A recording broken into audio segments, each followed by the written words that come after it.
Burgundy in the heart of France.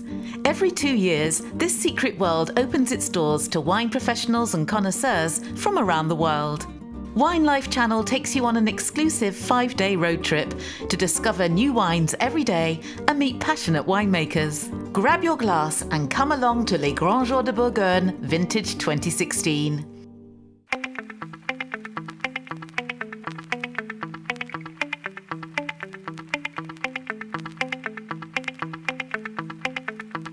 Today, we travel further south into Burgundy, to the Chalonnais region, nestled between Beaune and Mâconnais. At its heart is the main producer there, Mercurey. It is also where the day's tastings are taking place, at the impressive Tonnellerie. We found Camille there, who fills us in on how the week's attendance has turned out so far. Alors là, on est ravis vraiment de la fréquentation. Les 2 premières journées ont bien démarré, on est même à plus 5% de visiteurs par rapport à l'édition précédente. L'année dernière, hier, ça s'est stabilisé. Et là, on attend aussi à peu près 900 visiteurs ce matin. We also came across Patrice Wang from the biggest Chinese online wine seller, Wanzhou. Patrice, could you tell us which wines the Chinese prefer today? En ce moment, c'est plutôt les rouges, mais à mon avis, le magnifique vin de Bourguignon, le trop, c'est du blanc. Hein? Ça, c'est une chose. La deuxième chose, les grands domaines, c'est un très très bon image en Chine. Mais comme nous sommes le plus grand e-commerce du vin en Chine, à Guangzhou, et on a pour les grands publics, on a amené les vins de Bourguignon par rapport au meilleur prix-qualité. Donc, c'est ça la différence avec les autres importateurs. Nous avons envie de faire le plus d'amateurs chinois du vin qui font la connaissance de Bourguignon. Ce n'est pas toujours le trop. Thank you, Patrice. Fascinating. A particular domain that stood out due to its history and charismatic owner is the Domaine Chevalier. We drove down to meet them. The daughters now take part in the daily running and showed us around the cellar.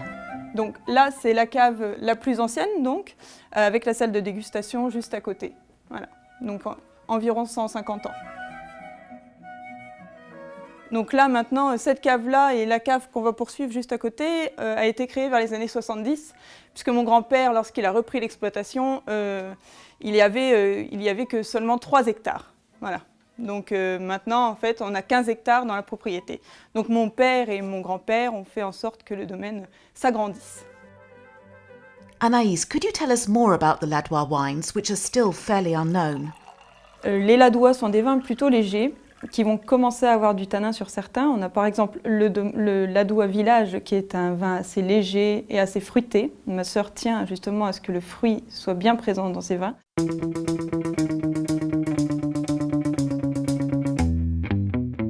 Et les Ladois Premier Cru, les Corvées, vont être un vin plus tannique déjà et qui va avoir un peu plus de caractère. Donc là, on est sur les Ladois, qui sont des vins donc du coup assez légers par rapport aux Allos Corton, parce que les Allos Corton sont des vins avec beaucoup de caractère. Vous avez beaucoup de matière en bouche. C'est vraiment 2 terroirs différents en fait. Le Ladois tend à être connu. Alors on essaye quand même de faire des organisations entre viticulteurs. On fait par exemple une balade gourmande, ça se fait le premier dimanche de juillet. C'est une petite balade en fait dans tout le coteau de Corton.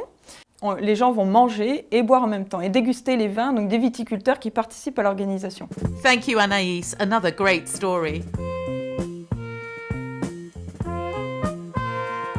The Chalonnais region wouldn't have been complete without a stop-off at the grandiose and unique Château de Chamiret. Alors, so we are entering Château de Chamiret. It's a chateau that my family owns since 1932. It's a family home. I'm living there. I'm living here now with my wife and our 3 kids. And my mother and one of my aunts are born here. So it's very important. It's not just a domain located in Burgundy, but it's also a family story. I would say a nice family story.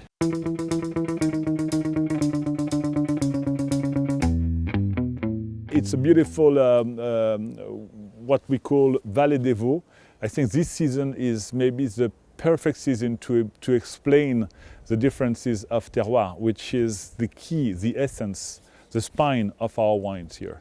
And especially in Mercury, because it's very bumpy, you have beautiful differences between two plots divided by a lawn, you know. Between two plots, you can have tremendous differences of expression. And our goal, our passion is to revelate these differences. This is what we try to achieve. Côte Chalonnaise, it's a sub-region in Burgundy where you can find tremendous price-quality ratio, and you have a huge diversity of expression based on Pinot Noir, on Chardonnay. Even in the same village, in the same appellation, like Mercury, you have a diversity of terroir which is huge. And that our job on a daily basis is to revelate, is what we try to achieve on a daily basis. Just when we thought it couldn't get any better, here we are back at the Château de Clos-Veugeot by night for another special evening. My name is Albéric Bichot. I'm a wine producer in Côte de Beaune and Côte de Nuit, Pommard, Nuit Saint-Georges. I'm Jean-François Curie. I'm a true Burgundian. I was born 10 kilometers from here in Fissin, a little village in the Gevrey-Chambertin area. The profile of the events have not changed a lot, but the profiles of the visitors are changing. More and more people from Asia, from China, even from Southeast Asia, maybe less Americans, maybe the timing is not good, and a lot, of course, from Eastern countries. On a business point of view, it's not a selling trade show. It's more PR, it's more meeting people, showing our wines, tasting together. We don't really sell anything really at this stage. Another cause for celebration is the official inscription of the Climat Vineyards of Burgundy on the UNESCO World Heritage List. We talked to Guillaume d'Angerville, winemaker, but also president of the association who achieved this recognition. It's very important to understand that Burgundy does not need the World Heritage List to be well known because it has its own reputation because of the wines. But this listing is crucial to us because it's an outstanding universal value. That's the jargon of UNESCO, but it means what it means, outstanding universal value. That's recognized by UNESCO for the landscapes of Burgundy and for the wine-making philosophy of Burgundy, which is based on linking the wine to the place where the wine is produced. We are also lucky enough to find Louis Latour, president of the BIVB, organisers of the event. Could you please say a few words about the BIVB, which is the Bureau Interprofessionnel des Vins de Bourgogne? No, it's an organization which gathers negociants and growers, which has been working now for almost a generation. And we have 60 to 70 people working full-time for the BIVB, and we are in charge of all the political matters regarding Burgundy. It's what we call an interprofession, and we have the same in Bordeaux, in Côte-du-Rhône, and it's a good idea. We do promotion for Burgundy. We also work very hard in the field, in the vineyards, and we work also all the economical dimension of the region. So I think it's a great organization. And so the evening comes to an end. I'll see you tomorrow for the last day.